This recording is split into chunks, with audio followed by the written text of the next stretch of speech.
ನಮಸ್ಕಾರ ಸ್ನೇಹಿತರೆ. ಅದು ಆಗಸ್ಟ್ 18ನೇ ತಾರೀಕು 2020. ದೇಶದಲ್ಲಿ ಎಲ್ಲಿ ನೋಡಿದರೂ ಕರೋನಾದ ಅಬ್ಬರ. ಶಾಲಾ ಕಾಲೇಜುಗಳಿಗೆ ರಜೆ, ಎಲ್ಲರೂ ತಮ್ಮ ಕುಟುಂಬದ ಜೊತೆ ಇರಬೇಕಾದಂತಹ ಪರಿಸ್ಥಿತಿ ಇತ್ತು. ಆದರೆ ಭಾರತದ ಹಳ್ಳಿಗಾಡುಗಳಲ್ಲಿ ವ್ಯವಸಾಯಕ್ಕೆ ಹಾಗೂ ಇತರೆ ಕೆಲಸಗಳಿಗೆ ಬಿಡುವೆ ಇರಲಿಲ್ಲ. ನಿಮಗೆಲ್ಲ ಗೊತ್ತಿರುವ ಹಾಗೆ ಪಶ್ಚಿಮ ಬಂಗಾಳದಲ್ಲಿ ಹೆಚ್ಚು ಕಡಿಮೆ ಎಲ್ಲ ಮನೆಗಳಲ್ಲಿ ಮೀನು ಇಲ್ಲದೆ ಊಟವೇ ಇಲ್ಲ ಅನ್ನಬಹುದು. ಹೀಗಾಗಿ ಬಂಗಾಳದಲ್ಲಿ ಮೀನಿನ ಕಸಬು ನಮ್ಮಲ್ಲಿ ವ್ಯವಸಾಯ ಮಾಡಿದ ಹಾಗೆ. ಪಶ್ಚಿಮ ಬಂಗಾಳದ ಬೋಲಾಪುರ್ ಜಿಲ್ಲೆಯ ನಾನ್ನೂರು, ಇದು ಕೋಲ್ಕತ್ತಾದಿಂದ ಸುಮಾರು 160 ಕಿಲೋಮೀಟರ್ ದೂರದಲ್ಲಿದೆ. ಅಲ್ಲಿಯ ಒಬ್ಬ ಸಾಮಾನ್ಯ ರೈತ, ಅಂದರೆ ಮೀನನ್ನು ಹಿಡಿಯುವಂತಹವರಿಗೆ ಅಲ್ಲೂ ಕೂಡ ರೈತರೆಂದು ಕರೆಯುತ್ತಾರೆ. ಗೋಪಾಲ್ ಎಂಬಾತನು ಅವನ ಮುಖ್ಯ ಕಸುಬು ಮೀನು ಹಿಡಿಯುವುದು ಆಗಿತ್ತು. ಆದರೆ ಒಂದು ವಾರದಿಂದ ಗೋಪಾಲನಿಗೆ ಯಾಕೋ ಹುಷಾರು ಇರಲಿಲ್ಲ. ಇದೇ ಕಾರಣ ಅವನ ಇಬ್ಬರ ಮಕ್ಕಳಾದಂತಹ ರಾಜನ್ ಹಾಗೂ ಪ್ರದೀಪ್ 2 ದಿನಗಳ ಮಟ್ಟಿಗೆ ತಮ್ಮ ತಂದೆ ಮಾಡುವ ಕೆಲಸವನ್ನು ತಾವು ಮಾಡಲು ಮುಂದಾಗುತ್ತಾರೆ. ಯಾಕಂದ್ರೆ ಕುಟುಂಬವನ್ನ ಮುಂದೆ ನಡೆಸಬೇಕಾಗಿತ್ತು. ರಾಜನ್ಗೆ 14 ವರ್ಷ, ಆದರೆ ಪ್ರದೀಪನಿಗೆ 16 ವರ್ಷ. ಶಾಲೆಗಳಿಗೆ ರಜೆ ಇರುವುದರಿಂದ ಮನೆಯಲ್ಲಿ ಆಟ ಆಡಿಕೊಂಡು ಇದ್ದರು. ಒಂದು ದಿನ ಬೆಳಗ್ಗೆ ತಮ್ಮ ತಂದೆಯ ಬಳಸುತ್ತಿದ್ದಂತಹ ಮೀನಿನ ಬಲೆಯನ್ನು ತೆಗೆದುಕೊಂಡು ತಂದೆ ಮೀನನ್ನು ಹಿಡಿಯುತ್ತಿರುವ ಕೆರೆಗೆ ಹೋಗುತ್ತಾರೆ. ಹಾಗೆಯೇ ಬಲೆ ಹಾಕಿ ಅಲ್ಲಿಯೇ ಅಕ್ಕಪಕ್ಕ ಆಡಲು ಪ್ರಾರಂಭಿಸುತ್ತಾರೆ. ಆಮೇಲೆ ಯಾಕೋ ದೂರದಿಂದ ನೋಡಿದಾಗ ಬಲೆ ನೀರಿನ ರಭಸಕ್ಕೆ ಹೋಗುವಂತೆ ಕಾಣುತ್ತದೆ. ಇದ್ದಕ್ಕಿದ್ದ ಹಾಗೆ ರಾಜನ್ ಮೊದಲು ಕೆರೆಗೆ ಧುಮುಕುತ್ತಾನೆ. ಅವನ ಹಿಂದೆಯೇ ಪ್ರದೀಪ್ ಕೂಡ ನೀರಿಗೆ ಹಾರುತ್ತಾನೆ. ಇಬ್ಬರು ಮೀನಿನ ಬಲೆಯನ್ನು ತೆಗೆಯಲು ಪ್ರಯತ್ನಿಸುತ್ತಾರೆ. ಯಾಕೋ ಮೀನಿನ ಬಲೆ ತೆಗೆಯಲು ಪ್ರಯತ್ನ ಮಾಡಿದರೂ ಅದು ಹೊರಗೆ ಬರುತ್ತಿರುವುದಿಲ್ಲ. ಇದರಿಂದ ಗಾಬರಿಯಾದಂತಹ ಪ್ರದೀಪ್ ಹಾಗೂ ರಾಜನ್ ಇನ್ನೇನು ತಮ್ಮ ತಂದೆಯಿಂದ ಏಟು ಬೀಳುತ್ತವೆ ಎಂದು ಗಾಬರಿ ಪಡುತ್ತಾರೆ. ಆದರೂ ಕೂಡ ಅವರು ತಮ್ಮ ಬಲೆಯನ್ನು ಆ ಕೆರೆಯಿಂದ ಹೊರಗೆ ತೆಗೆಯಲು ಪ್ರಯತ್ನಿಸುತ್ತಾರೆ. ಎಷ್ಟೇ ಪ್ರಯತ್ನ ಪಟ್ಟರೂ ಆ ಮೀನಿನ ಬಲೆ ಹೊರಗೆ ಬರಲು ಸಾಧ್ಯವಾಗುವುದಿಲ್ಲ. ಎಲ್ಲೋ ದೊಡ್ಡ ಮೀನು ಸಿಕ್ಕಿರಬಹುದು ಅಥವಾ ಕಲ್ಲಿನ ಒಳಗೆ ಬಲೆ ಸಿಕ್ಕಾಕೊಂಡಿರಬೇಕೆಂದು ಅವರ ನಂಬಿಕೆಯಾಗಿತ್ತು.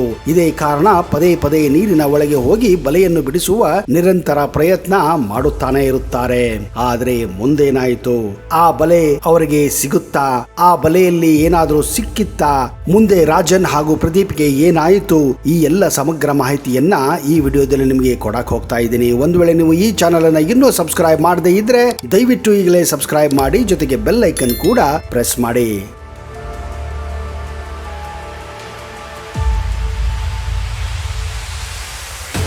ಸ್ನೇಹಿತರೆ, ಪ್ರದೀಪ್ ಹಾಗೂ ರಾಜನ್ ಪದೇ ಪದೇ ನೀರಿನ ಒಳಗೆ ಹಾರಿ ಆ ಮೀನಿನ ಬಲೆಯನ್ನ ತೆಗೆಯೋಕೆ ಪ್ರಯತ್ನ ಪಡುತ್ತಾರೆ. ಮಧ್ಯಾಹ್ನದಿಂದ ಸಾಯಂಕಾಲ ಆದರೂ ಸಹಿತ ಆ ಮೀನಿನ ಬಲೆಯನ್ನು ಅವರು ತೆಗೆಯಲು ಸಾಧ್ಯವಾಗುವುದಿಲ್ಲ. ಕಾರಣ ಆ ನೀರಿನ ರಭಸವೇ ಆಗಿತ್ತು. ಹಾಗೆಯೇ ಇವರಿಗೆ ಮೀನು ಹಿಡಿಯುವುದರಲ್ಲಿ ಹೆಚ್ಚು ಅನುಭವ ಕೂಡ ಇರಲಿಲ್ಲ. ಕೇವಲ ಅವರು ತಮ್ಮ ತಂದೆ ಮೀನನ್ನು ಹಿಡಿಯುವುದನ್ನು ನೋಡಿದ್ದರು. ಆದರೆ ಇಲ್ಲಿಯವರೆಗೆ ಯಾವತ್ತೂ ಅದನ್ನು ಅವರು ಪ್ರಯತ್ನ ಪಟ್ಟಿರಲಿಲ್ಲ. ಹಾಗೆಯೇ ಆ ಕೆರೆಯಲ್ಲಿ ಹಲವಾರು ನೀರಿನ ಬೆಳೆಯುವಂತಹ ಬಳ್ಳಿಗಳು ಕೂಡ ಇದ್ದವು. ಸಾಯಂಕಾಲ 4 ಗಂಟೆ ಸಮಯ.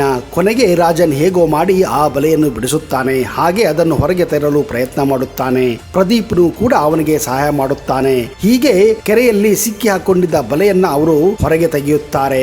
ಆದರೆ ಆ ಬಲೆಯಲ್ಲಿ ಹೆಚ್ಚಾಗಿ ಕೆಸರೆ ತುಂಬಿತ್ತು. ಮೀನುಗಳು ಕಡಿಮೆ ಇದ್ದವು. ಆದರೂ ಕೂಡ ಆ ಬಲೆ ಭಾರವಾಗಿತ್ತು. ಹೇಗೋ ಬಲೆ ಹೊರಗೆ ಬಂತೆಂದು ಪ್ರದೀಪ್ ಹಾಗೂ ರಾಜನ್ ಸಮಾಧಾನ ಮಾಡಿಕೊಳ್ಳುತ್ತಾರೆ. ಹಾಗೆಯೇ ಆ ಬಲೆಯಲ್ಲಿ ತುಂಬಾನೇ ಕೆಸರು ತುಂಬಿಕೊಂಡಿತ್ತು. ಹೇಗಾದರೂ ಮಾಡಿ ಅದನ್ನ ಬೇಗ ಬೇಗ ತೊಳೆದು ಮನೆಗೆ ಹೋಗಿ ವಾಪಸ್ಸು ತಂದೆ ಏಳುವಕ್ಕಿಂತ ಮೊದಲೇ ಇಡಬೇಕೆಂದು ನಿರ್ಧಾರ ಮಾಡುತ್ತಾರೆ.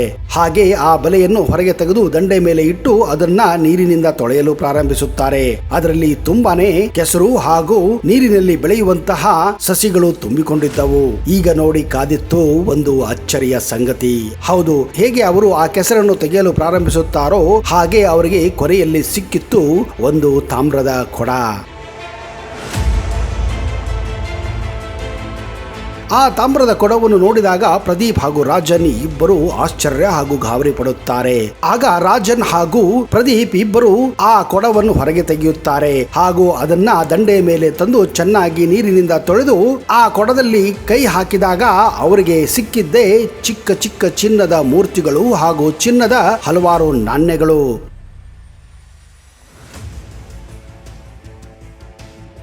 ಈ ವಿಷಯ ತಿಳಿದು ರಾಜನ್ ಹಾಗೂ ಪ್ರದೀಪ್ಗೆ ಹೇಗೆ ವರ್ತಿಸಬೇಕೆಂದು ಕೂಡ ಗೊತ್ತಾಗುವುದಿಲ್ಲ. ಕಾರಣ ಆ ತಾಮ್ರದ ಮಡಿಕೆಯಲ್ಲಿ ಚಿನ್ನದ ಮೂರ್ತಿಗಳನ್ನ ಹಾಗೂ ಚಿನ್ನದ ನಾಣ್ಯಗಳನ್ನ ನೋಡಿ ಅವರಿಗೆ ಆಶ್ಚರ್ಯ ಹಾಗೂ ಪರಮಾನಂದವಾಗಿತ್ತು. ಈ ಮೂರ್ತಿಗಳು ಯಾವುವು, ಇಲ್ಲಿ ಚಿನ್ನದ ನಾಣ್ಯಗಳು ಹೇಗೆ ಬಂದುವುದೆಂದು ಅವರಿಗೂ ಸ್ವಲ್ಪವೂ ಗೊತ್ತಿರುವುದಿಲ್ಲ. ಇಬ್ಬರು ಒಬ್ಬರೊಬ್ಬರ ಮುಖವನ್ನು ನೋಡಿಕೊಳ್ಳುತ್ತಾರೆ. ಈಗ ಏನು ಮಾಡಬೇಕೆಂದು ಅವರಿಗೆ ತೋಚುತ್ತಿಲ್ಲ. ಹೀಗಾಗಿ ಪ್ರದೀಪ್ ರಾಜನ್ಗೆ ಹೇಳ್ತಾನೆ, ನಾನು ಇಲ್ಲೇ ಕುಳಿತುಕೊಳ್ಳುವೆ, ನೀನು ಓಡಿ ಹೋಗಿ ನೀನು ತಂದೆಗೆ ಹೇಳು ಎಂದು ಹೇಳುತ್ತಾನೆ. ಅದು ಸಾಯಂಕಾಲದ ಸಮಯ. ರಾಜನ್ ಓಡಿ ಹೋಗಿ ತನ್ನ ತಂದೆಗೆ ಕೆರೆ ಹತ್ತಿರ ನಡೆದಂತಹ ಸಂಪೂರ್ಣ ವಿಷಯವನ್ನ ಹೇಳುತ್ತಾನೆ. ಅಲ್ಲಿಯವರೆಗೆ ಪ್ರದೀಪ್ ಆ ಕೊಡವನ್ನು ಕಾಯುತ್ತಾ ಇರುತ್ತಾನೆ. ಅಕ್ಕಪಕ್ಕ ನೋಡಿದರೂ ಯಾರೂ ಕೂಡ ಇರುವುದಿಲ್ಲ. ಕುಟುಂಬದವರು ಅಲ್ಲಿಗೆ ದೌಡಾಯಿಸುತ್ತಾರೆ. ಬಂದು ನೋಡಿ ಎಲ್ಲರೂ ಗಾಬರಿ ಪಡುತ್ತಾರೆ. ಇದನ್ನು ನೋಡಿ ಏನು ಮಾಡಬೇಕೆಂದು ಅವರಿಗೆ ಗೊತ್ತಾಗುವುದಿಲ್ಲ. ಆದರೆ ಗೋಪಾಲ್ ಒಬ್ಬ ಪ್ರಾಮಾಣಿಕ ವ್ಯಕ್ತಿಯಾಗಿದ್ದ. ಅದನ್ನು ಪೊಲೀಸರಿಗೆ ಹೇಳಿ ಇದನ್ನು ಏನು ಮಾಡಬೇಕೆಂದು ಯಾರಿಗೂ ಗೊತ್ತಾಗುವುದಿಲ್ಲ. ಆ ತಾಮ್ರದ ಕೊಡವನ್ನು ಹಾಗೂ ಚಿನ್ನದ ನಾಣ್ಯ ಜೊತೆಗೆ ಮೂರ್ತಿಗಳನ್ನ ಮನೆಗೆ ತೆಗೆದುಕೊಂಡು ಬರುತ್ತಾನೆ. ಹೋಗಿ ಅವನು ನೇರವಾಗಿ ಹತ್ತಿರದ ಪೊಲೀಸ್ ಠಾಣೆಗೆ ವಿಷಯವನ್ನು ಸವಿಸ್ತಾರವಾಗಿ ಹೇಳುತ್ತಾನೆ ಹಾಗೂ ಇದ್ದಂತಹ ಚಿನ್ನದ ಮೂರ್ತಿಗಳನ್ನ ಹಾಗೂ ನಾಣ್ಯಗಳನ್ನ ಅವರಿಗೆ ಒಪ್ಪಿಸುತ್ತಾನೆ. ಹಾಗೆಯೇ ಪೊಲೀಸರು ಕೂಡ ಈ ವಿಚಾರವನ್ನ ಪುರಾತತ್ವ ಇಲಾಖೆಗೆ ಮುಂದಿಡುತ್ತಾರೆ. ಪುರಾತತ್ವ ಇಲಾಖೆಯವರು ಮುಂದೆ ಬಂದು ಅದನ್ನ ಸಂಪೂರ್ಣವಾಗಿ ಪರಿಶೀಲನೆ ಮಾಡುತ್ತಾರೆ. ಹೀಗೆ ಪುರಾತತ್ವ ಇಲಾಖೆ ಈ ಚಿನ್ನದ ನಾಣ್ಯಗಳನ್ನ ಹಾಗೂ ಮೂರ್ತಿಗಳನ್ನು ಪರಿಶೀಲಿಸಿದಾಗ ಗೊತ್ತಾಗಿದ್ದು ಇದು 15ನೇ ಶತಮಾನಕ್ಕೆ ಸೇರಿದಂತಹ ನಾಣ್ಯಗಳು ಹಾಗೂ ಮೂರ್ತಿಗಳಾಗಿದ್ದವೆಂದು. ತದನಂತರ ಪುರಾತತ್ವ ಇಲಾಖೆಯವರು ಹಳ್ಳವನ್ನು ಈಗ ತಮ್ಮ ಸುಪರ್ದಿಗೆ ತೆಗೆದುಕೊಂಡಿದ್ದಾರೆ. ಇದರ ಮೇಲೆ ಇನ್ನೂ ಸಂಶೋಧನೆ ನಡೆಯಬೇಕಾಗಿದೆ. ತದನಂತರ ಪುರಾತತ್ವ ಇಲಾಖೆಯವರು ಈ ಕೆರೆಯನ್ನ ಈಗ ತಮ್ಮ ಸುಪರ್ದಿಗೆ ತೆಗೆದುಕೊಂಡಿದ್ದಾರೆ. ಇದರ ಮೇಲೆ ಇನ್ನೂ ಸಂಶೋಧನೆಗಳು ನಡೆಯಬೇಕಾಗಿದೆ. ಈ ಕೆರೆಯ ಅಕ್ಕಪಕ್ಕ ಈಗ ಉತ್ಖನನ ಕಾರ್ಯ ನಿರಂತರವಾಗಿ ನಡೆಯುತ್ತಾನೆ ಇದೆ.